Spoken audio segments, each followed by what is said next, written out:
제가 오늘 설교를 준비하면서 골똘하게 계속 생각하고 있었습니다. 그러다 착각하고 말았어요. 이번 주가 종료주일인지 안 거예요. 일주일 내내 다음 주인데 정신이 없는 거예요. 그리고 여러 가지 막 보면서도 보여주는 그 정보들이 다음 주가 종료주일이라고 계속 얘기하는데 저 혼자 설교를 준비하는데 계속 종료주일이라고 생각한 거예요. 그거를 교회에 와서 알았어요. 그리고 조금 전에 알았어요.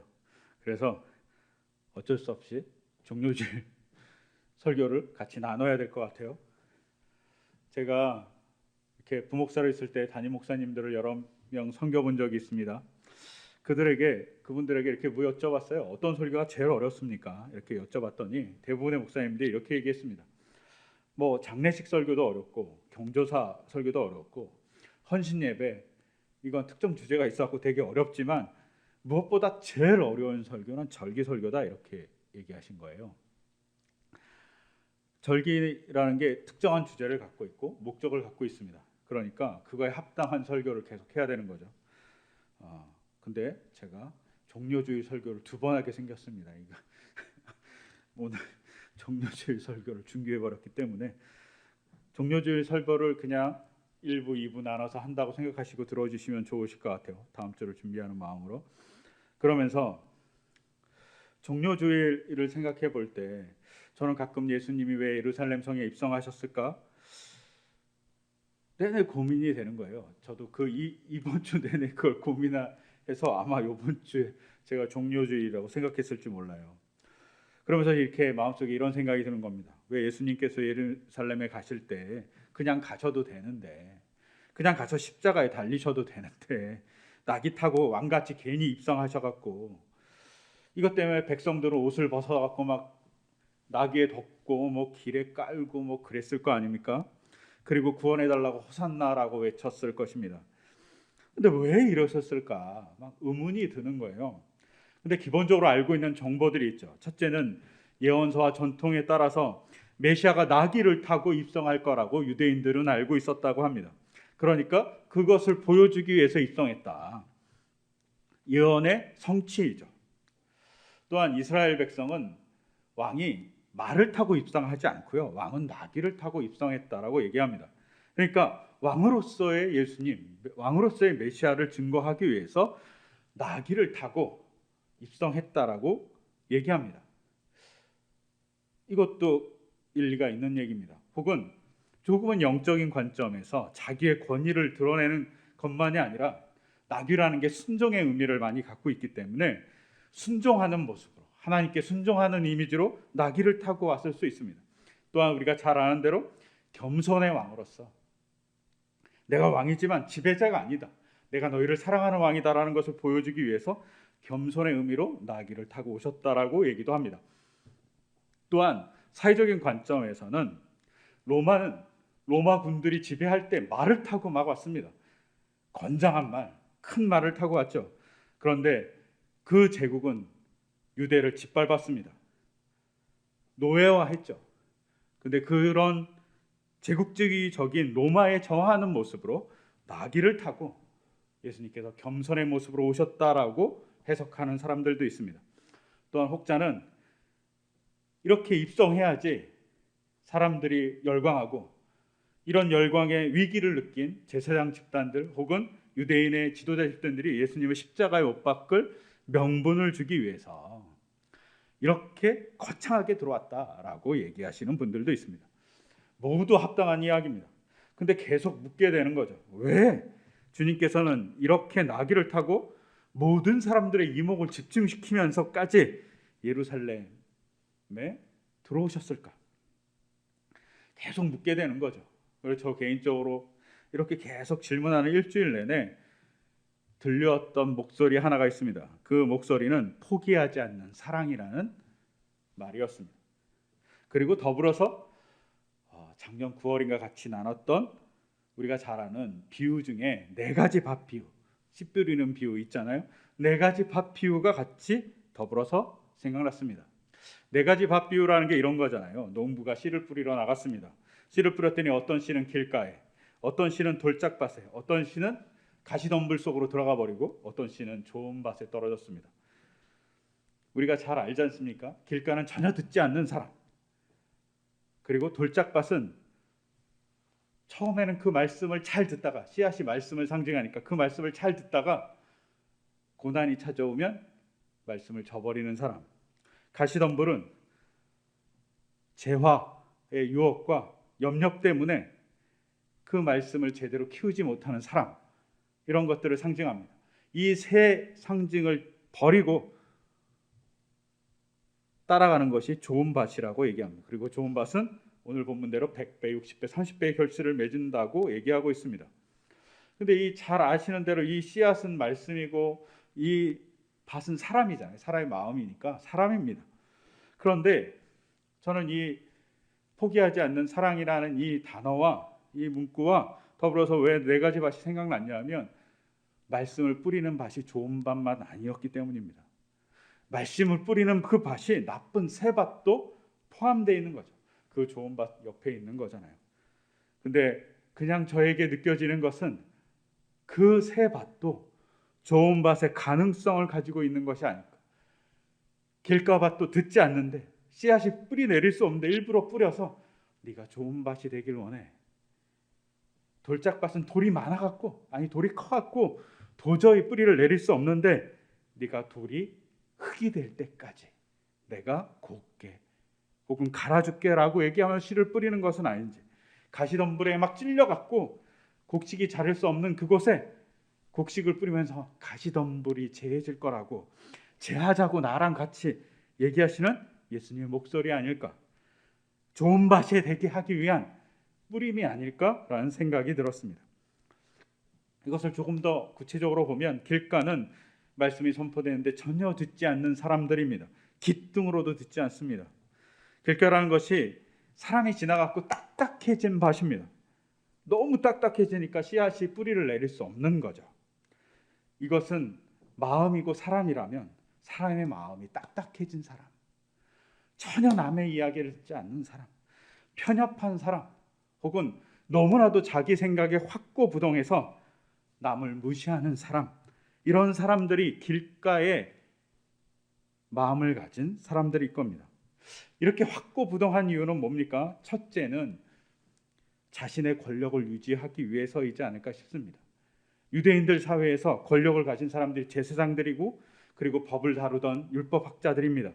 근데 그들이 갖고 있는 확고한 권력을 유지하기 위해서, 그리고 권력을 통해서 얻는 이익을 갖기 위해서 다른 이야기를 들으려 하지 않습니다. 생각해 보세요. 대부분 종교 지도자들은 레위인입니다. 우리가 잘 아는 레위기라는 책이 있습니다. 제사를 어떻게 드려야 될지 얘기하는 것이 전반부의 얘기입니다. 근데 예수님 당시 제사를 열심히 드렸던 것 같죠. 그러니 레위기 반은 잘 지키고 있었던 것이죠. 그런데 레위기 후반부에는 사회정의, 경제적 정의에 대한 얘기를 하고 있습니다. 약자를 돌봐야 되고요. 노예를 해방시켜 줘야 되고요. 그리고 7년마다 빚을 면제해 줘야 됩니다. 50년마다는 원래 소득의 기준으로 돌려보내줘야 돼요. 희년을 지켜야만 합니다. 근데 포로가 끝나고 한 515년부터 주전 510년부터 이걸 잘 지켰던 사람들이 예수님 당시에는 잘 지키지 않았습니다. 즉 자기 권력을 유지하기 위해서 제사는 잘 드렸어요. 하지만 더불어서 있는 사회적 정의, 경제적 정의는 권력을 갖고 있던 종교 지도자들, 경제 지도자들이 지키지 않았습니다. 자기의 권력을 유지하기 위해서입니다. 딱딱해진 거죠. 레위기를 읽어도 반만 읽고 반은 안 읽는 거예요. 읽어도 눈으로만 읽는 거죠. 왜? 권력을 유지하기 위해서입니다. 오늘날도 이런 사람들 많이 있지 않을까요?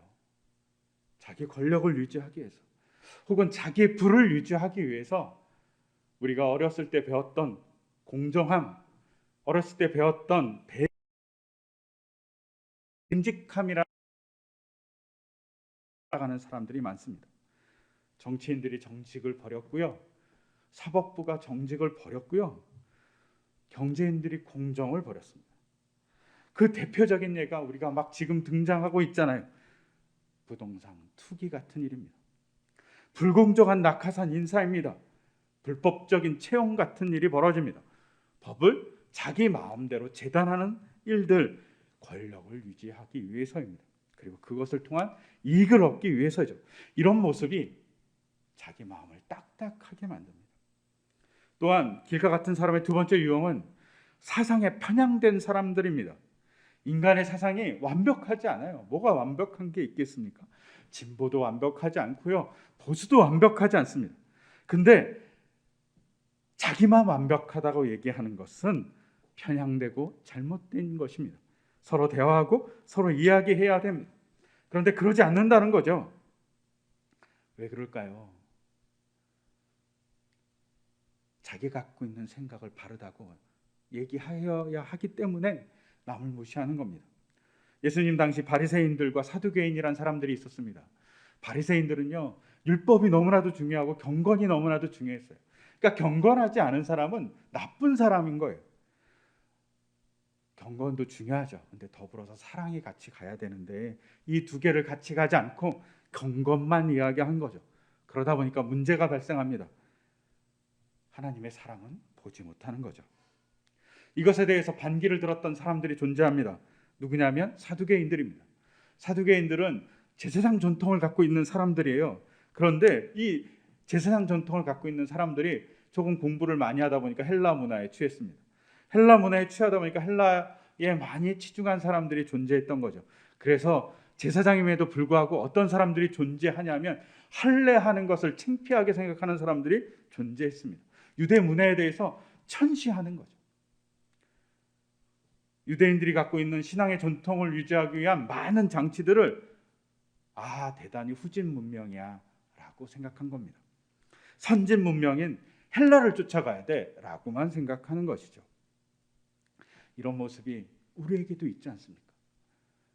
전통이 아름답고 좋은 것들이 있음에도 불구하고 우리는 그것들을 많이 버립니다. 제가 교회 안에서 전통을 많이 버리는 것 중에 하나가 개신교에서는 예전이라고 생각합니다. 하나님을 찬양하고 찬양 집회도 되게 좋지만 그 아름다운 찬양 집회와 더불어서 중요한 건 뭐냐면 예전이 갖고 있는 힘입니다. 근데 예전을 드리잖아요. 그러면 이렇게 얘기합니다. 카톨릭에서 가져왔냐고. 우리 교회가 카톨릭, 이런 분들이 되게 많이 있습니다. 고리타분하다. 아니요. 고리타분한 것 그 속에 고귀함이 존재합니다. 그리고 진보적이고 빠른 것, 찬양 이런 것 속에는 가뭄과 감정을 돋구는 놀라운 힘이 있습니다. 두 개가 같이 가야죠. 같이 대화해야죠. 그런데 둘 다 막 무시하면서 싸우는 사람들이 존재합니다. 제가 중학교, 고등학교 때는 교회에서 드럼 치는 일, 기타 치는 일이 악마의 일 같이 생각했던 분들도 계십니다. 이런 것들이 별거 아닌데 그걸 갖고 비난하고 논쟁하고 정죄하는 일들이 딱딱한 마음입니다. 편협되어 있는 것이죠. 두 번째 밭인 돌짝밭은 냄비와 같은 사람들입니다. 돌짝밭은 말씀을 기쁨으로 받지만 환난과 핍박이 일어나면 곧 신앙을 버리는 사람을 의미합니다. 제가 보기엔 이것은 군중 같습니다. 예수님께서 예루살렘에 입성하셔서 나귀를 타고 들어오실 때 군중들은 환호합니다. 그리고 심지어 어떻게 하냐면 겉옷을 벗어서 예수님의 나귀에 깔았을 것입니다. 그리고 예수님의 나귀에 깔 뿐만 아니라 길에 깔았는지는 알 수 없지만 자기 앞에 이렇게 깔았을 것입니다. 상상해 보세요. 얼마나 웃긴 장면인지. 사람들이 속옷을 입고 예수님이 막 들어오는데 막 환호하는 겁니다. 되게 웃기지 않습니까? 속옷바람에 예수님이 오시는 걸 막 종려 한번 흔들면서 막 환호하는 겁니다. 상상만 해도 웃기죠. 근데 지금 같은 속옷은 아니고요. 원피스 같은 속옷입니다. 그 속옷만 입고 막 춤추는 어른들이 있다는 것을 보면 대단히 웃긴 일이 됩니다. 근데 왜 이렇게 할까요? 이렇게 하는 것에 대한 힌트는 오늘 읽었던 열왕기하 9장 13절에 있습니다. 그 본문을 보면 이렇게 기록되어 있습니다. 그러자 그들은 황급히 일어나 각자 자기의 옷을 벗어서 섬돌 위에 예후의 발 아래 깔고 나팔을 불며 예후께서 임금이 되셨다 하고 외쳤다. 예후라는 사람이 이스라엘의 임금이 되었습니다. 그때 임금이 되는 순간 사람들이 옷을 벗어서 섬돌 위에 깔고 예후의 발 앞에 그 옷을 갖다 바칩니다. 그리고 나팔을 불면서 예후가 임금이 되었다라고 얘기합니다. 이 말은 왕으로서 당신을 인정한다. 그리고 자기의 적나라한 모습을 보여주죠. 자기의 무기 없는 모습도 보여줍니다. 그러면서 어떻게 합니까? 내가 이렇게 나를 적나라하게 보여주립니다. 그러니 왕에게 저는 순종합니다. 제가 순수하게 왕을 섬깁니다. 라고 하면서 옷을 벗으면서 속옷바람으로 왕 앞에 순종을 다짐하는 것입니다. 이 모습을 이스라엘 백성들이 하고 있는 것이죠. 예수님이 들어올 때 환호합니다. 무장해제하고 완전한 순종을 의미하면서 예수님을 높이 찬양합니다. 그런데 예수님이 입성하시고 성전 정화가 일어나고 권력자들이 예수님을 죽이려 하는 소문이 퍼지고 또한 로마 제국의 권력들이 무섭게 다가오고 있습니다. 그때 예수님에게 충성을 맹세하면서까지 옷을 벗었던 사람들은 돌변합니다. 예수님을 죽이라고 얘기합니다. 심지어 마태복음에 의하면 빌라도가 바라바를 선택할 거냐 예수님을 선택할 거냐 둘 중에 한 사람 선택하자, 그리고 그 둘 중에 한 사람은 십자가에 달릴 것이다 라고 얘기할 때 백성들은 살려달라는 마음으로 예수님이 아닌 바라바를 선택합니다. 그렇게 환호했던 사람들이 그 짧은 기간, 일주일도 안 되는 그 기간에 예수님을 배반합니다. 왜요? 자기에게 다가오는 핍박, 자기에게 다가오는 권력의 무서움이 다가오기 때문입니다. 여기서 더욱더 우리가 봐야 될 본문이 하나 있습니다. 더욱더 잘 봐야 되는 건 돌짝밭이라는 단어입니다. 이 돌짝밭이란 이 돌이라는 말이 영어로 스톤이 아니라 락입니다. 스톤으로 번역한 것도 많지만 락으로 번역한 것이 훨씬 더 많습니다. 스톤은 돌이라면 락은 바위잖아요. 그리고 이것을 조금 더 잘 알 수 있는 건 헬라어에서 작은 돌을 의미하는 막 돌을 던지다 할 때 그 돌은 리티노스입니다. 헬라어로. 그런데 이 본문에 써 있는 헬라어는 페트로테스입니다. 우리가 잘 알잖아요. 페트라, 베드로, 페트로 다 바위라는 뜻이잖아요. 똑같은 말이에요. 페트로테스는 똑같이 바위라는 뜻이에요. 즉 바위예요. 돌짝밭이 조그만 돌이 있는 게 아니라 엄청나게 큰 바위, 그 위에 흙이 얇게 덮여 있는 상태를 의미합니다. 근데 거기에 예수님이 씨앗을 뿌렸다라고 얘기합니다. 저는 예수님께서 예루살렘에 입성하면서 군중이 변화될 것을 몰랐다고 생각하지 않습니다. 군중이 변화될 거라는 것을 압니다. 자기를 배반할 걸 압니다. 그런데 입성하면서 뭘 얘기하고 싶어 합니까? 그들이 변화될 것을 소망하면서 들어오셨다고 생각합니다. 예수님의 예루살렘 입성은 말씀을 뿌리는 행위와 똑같이 그들이 바위 같은 사람들일지라도 그들이 변할 거라는 것을 기대하고 그럴 역사를 꿈꾸면서 들어오셨다라고 볼 수 있습니다. 또 세 번째 나왔던 밭이 가시덤불 밭입니다. 이 가시덤불 밭이라는 게 이런 거지 않습니까? 말씀을 들었습니다. 그리고 어른도 곡식이 자랐는데 그 위에 덤불이 있습니다. 가시덤불이. 그럼 막 찌르는 거죠. 못 자라요. 근데 가시덤불이 꼭, 우리는 가시덤불이 꼭 밭에 갔습니다. 근데 본문은 그렇게 얘기하지 않고 가시덤불이 세상 염려와 재물의 유혹이라고 얘기합니다. 작년 9월인가 제가 설교할 때 세상 염려에서 세상이라는 단어가 되게 중요하다. 세상이라는 단어가 아이온인데 이것은 시간을 의미한다. 시작도 없고 끝도 없고 규정할 수 없는 시간, 즉 현재와 과거와 미래 모두 포함한 시간인 아이온을 의미한다라고 얘기했습니다. 즉 우리는 과거의 경험으로부터 어떤 특정한 것을 봐서 걱정하기도 하고 힘들어하기도 합니다. 그것이 걸림돌이 돼서 걱정을 만듭니다. 혹은 현재의 삶의 부족함을 보고 걱정을 합니다. 여건이 안 되니까 이건 안 돼 라고 걱정합니다. 또 미래에 확실치 않은 것 때문에 걱정하면서 답답해하며 염려합니다. 이런 염려 때문에 예수님을, 하나님의 말씀을 받아들이지 못한다는 것입니다. 현실의 부족, 경험으로 인한 부족, 미래에 대한 불확신, 이런 것들 때문에 하나님이 아닌 그 염려만 하고 있는 거죠. 그래서 하나님의 말씀을 따라가지 않는 모습. 이 모습이 누구입니까? 바로 어쩌면 제자들일 수 있습니다. 제자들이 과거에 로마에 짓밟았던 경험들 때문에 예수님을 제대로 따라가지 못합니다. 혹은 과거에 종교 지도자들의 부패 때문에 힘들었던 그 일 때문에 예수님을 따라가지 못합니다. 제자들은 자기가 갖고 있는 학식의 부족함, 자기들이 갖고 있는 재정의 연약함, 자기들이 갖고 있는 인맥의 전적인 없음, 이런 것들에 대해서 너무나도 힘들어하기 때문에 예수님의 말씀을 제대로 따라가지 못해서 배반합니다. 혹은 미래에 대한 불안, 예수님이 사라졌으니 불안하죠. 그런 불안함 때문에 예수님을 온전히 따라가지 못하기 때문에 예수님이 예루살렘에 입성하고 잡혔을 때 도망갑니다. 또한 재물의 유혹도 있습니다. 가룟 유다가 재물의 유혹을 받았던 사람이라고 얘기하는 요한복음 같은 경우 재물의 유혹 때문에 예수님을 팔아버린 거죠.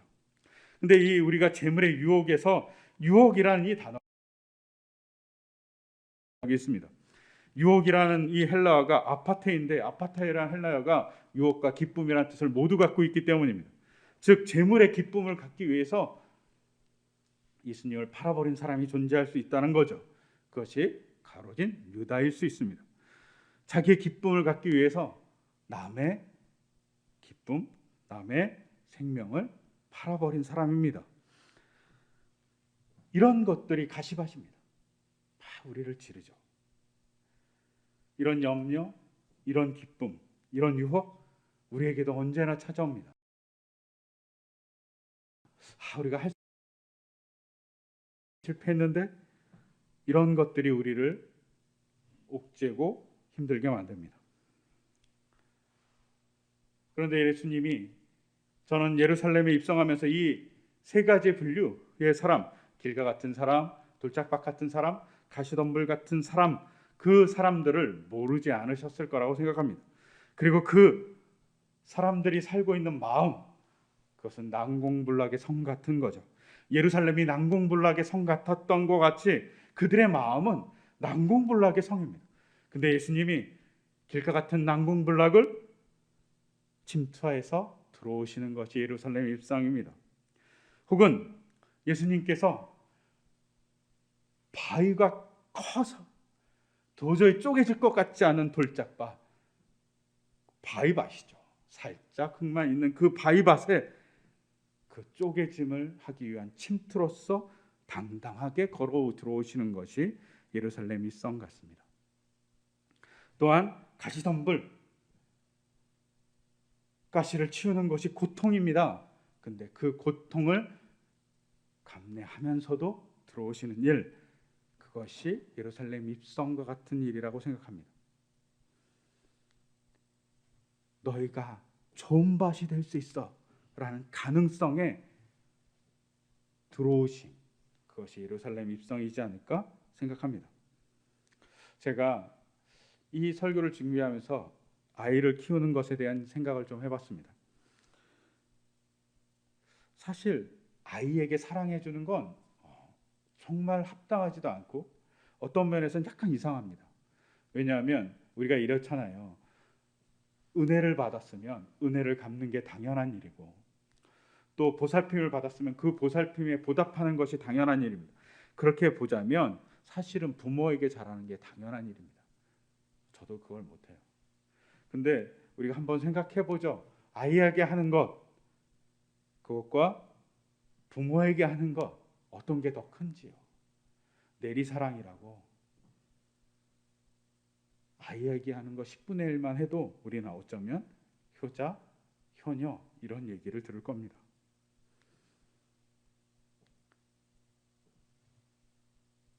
합당하지 않아요. 사실은 아이를 사랑하는 것이 부모를 사랑하는 게 더 합당해요. 그러니까 유교에서 효가 중요하죠. 인간의 도리가 인간 대비 효라고 얘기한 건 합당하기 때문이에요. 근데 우리는 합당하지 않습니다. 근데 이 합당하지 않음 속에 하나님을 닮은 모습이 있는 거죠. 합당하지 않은 대상을 사랑하는 겁니다. 합당하지 않게 보상을 받을 수 없는 그 대상을 사랑해 주는 것, 그것이 어쩌면 하나님의 마음인 것 같습니다. 그리고 인간이 자식을 사랑하는 마음인 거죠. 그리고 그 자식을 사랑하는 마음 속에 가능성에 대한 마음이 있습니다. 아름답게 변할 것, 좋게 변할 것에 대한 사랑이 있죠. 예수님이 걸어 들어오심, 십자가를 향해서 나귀를 타고 들어오심은 놀라운 변화를 일으킵니다. 우리가 잘 알잖아요. 길과 같이 말을 안 듣는 권력자, 그 권력자가 변하는 모습을 보여줍니다. 그 대표적인 사람이 예수님의 시신을 자기의 무덤에 안장한 아리마대 사람 요셉입니다. 예루살렘에 무덤을 갖고 있습니다. 엄청난 권력자와 부를 갖고 있는 거죠. 근데 그가 예수님의 말에 기글입니다. 권력을 유지하기 위해서 모든 것을 다 내치는 사람들 중에 그렇지 않은 사람이 존재하는 거죠. 변화를 갖고 있는 사람이 존재하는 겁니다. 또한 예수 믿는 사람들을 잡아서 감옥에 가뒀던 바울이라는 사람, 우리가 잘 아는 사울이라는 사람이 있죠. 바리새인입니다. 이가 권력자이죠. 율법의 권력자이죠. 근데 그가 예수님을 만남으로 변합니다. 예수님께서 예루살렘 성을 입성할 때의 그 당당함으로 그들이 변할 거라고, 길가 같은 그들의 귀가 뚫릴 거라고 얘기하는 그 모습 속에 바울이 존재했던 거죠. 또한 제자들 겁장이 있지 않습니까?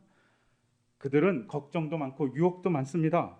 그런데 그것을 뚫고 나갔던 사람, 그 위험한 것을 극복하고 나갔던 사람들이 제자입니다. 돌짝박 같은 박해가 막 무겁게 돌이 찍어 누르는 그 박해가 있을 때도 제자들은 오순절 사건을 통해서 예수님의 역사를 증거합니다. 심지어 군중도 변합니다. 오순절 사건을 통해서 군중들이 자기의 죄를 인식하기 때문입니다. 쉽게 들끓었던 사람들이 그러지 않고 성령을 통해서 변해져서 복음을 전하는 자, 사도가 되기도 합니다. 예수님은 이 가능성을 보았기 때문에 예루살렘에 나귀를 타고 입성하지 않았을까? 그리고 예루살렘에 그 나귀를 타고 입성하시는 그것이 저는 사랑의 몸부림 같습니다.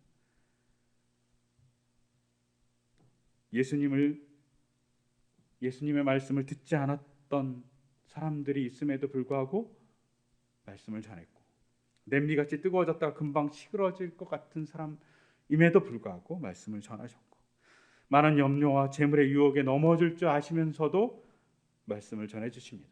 또한 예루살렘에 입성하십니다. 예수님은 한 번 넘어졌다고 버리지 않는 분이십니다. 우리가 여기서 보게 됩니다. 오늘 읽었던 로마서 11장 29절에 이렇게 말씀하고 있습니다. 하나님께서 주시는 고마운 선물과 부르심은 철회되지 않습니다. 하나님께서 주시는 고마운 선물과 부르심, 너는 좋은 밭이 아니야 라는, 너는 이제 나쁜 밭이야 라고 얘기하는 것이 아니라 너는 좋은 밭이 될 수 있어 라고 하는 부르심은 철회되지 않는다는 겁니다. 누구에게? 길 가던 돌짝밭이던 가시덤불밭이던 말입니다. 그것을 상징하는 것이 당당하게 들어오는 예루살렘 입성 같습니다. 그리고 이 입성은 예언의 성취기도 하고 또 왕으로서의 표시기도 하지만 인간을 포기하지 않는 사랑의 행진이고 몸부림입니다. 그 사랑의 몸부림과 안아주심, 우리의 삶에 철옹성 같은 우리의 잘못된 여러 가지의 많은 오류들에 들어오시는 예수님, 그 예수님을 이번 주간 우리가 만나기를 소망하고 다음 주 종려주일에 그런 예수님의 사랑을 같이 고백하기를 소망합니다. 그런 예수님의 사랑을 고백하기를 소망하며 시간 차같이 기도드리겠습니다. 제가 기도하겠습니다. 하나님 아버지, 우리 삶에 다가오시는 주님을 바라봅니다. 우리는 가끔 돌밭 같고 가끔은 길가 같고 가시덤불밭 같습니다. 근데 그것을 포기하지 않고 그런 우리에게도 말씀을 주십니다. 그리고 변화될 가능성을 보십니다. 그리고 그 변화될 가능성이 성경은 변화됐다고, 놀랍다고 고백합니다. 그 변화될 가능성의 행진이 바로 예루살렘 성으로 입성하시는 주님의 모습이었습니다. 주님, 그런 예수님이 다가오심을 이번 주간 종료주의를 준비하며 우리가 경험할 수 있도록 주께서 인도하여 주시옵소서. 이 모든 것 주 예수 그리스도의 이름으로 기도드립니다. 아멘.